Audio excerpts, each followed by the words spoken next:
Баршаңызға сәлем, сіздермен Ақбала. Бүгін сіздерге сметанник пирогының ең жақсы шығатын рецептімен бөлісетін боламын. Соңына дейін қарап, видео ұнаса каналыма тіркеле кетіңіз. Електен өткізілген ұнымызға құм шекерді және қамыр қопсытқышты салып, араластырып аламыз. Одан кейін алдын ала ертіп қойған сары майды салып, одан кейін жұмыртқаны салып, барлығын бірге араластырып, қамыр илейтін боламыз.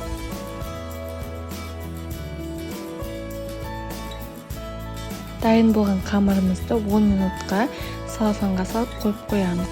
Енді салмасын дайындаймыз.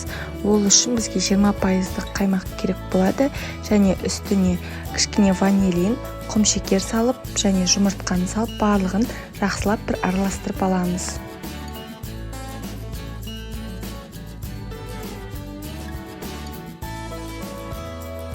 Одан кейін жүгері крахмалын салып, тағы да бір араластырамыз.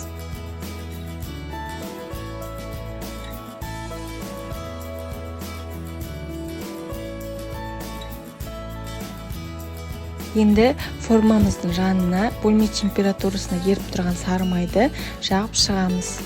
Одан соң дайындап қойған қамырымызды осы формаға жаямыз.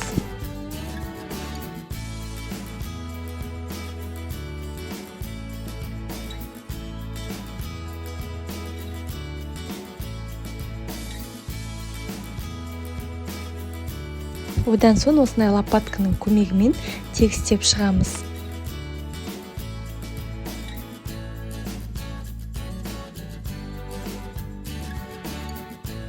Және де осылай қасықпен шеттерін де тегістеп шығамыз.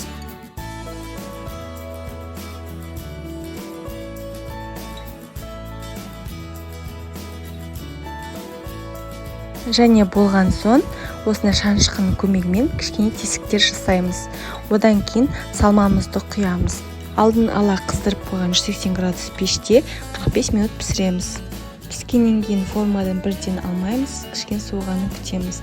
Одан кейін шеттерін осындай үккіштің көмегімен тегістеп шығуға болады.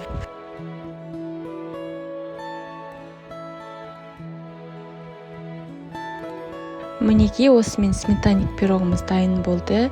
Жасап көріңіздер, өте дәмді болып шығады. Видеоның соңына дейін қарағаныңыз үшін үлкен рахмет. Достарыңызбен бөлісе кетіңіз. Ас болсын.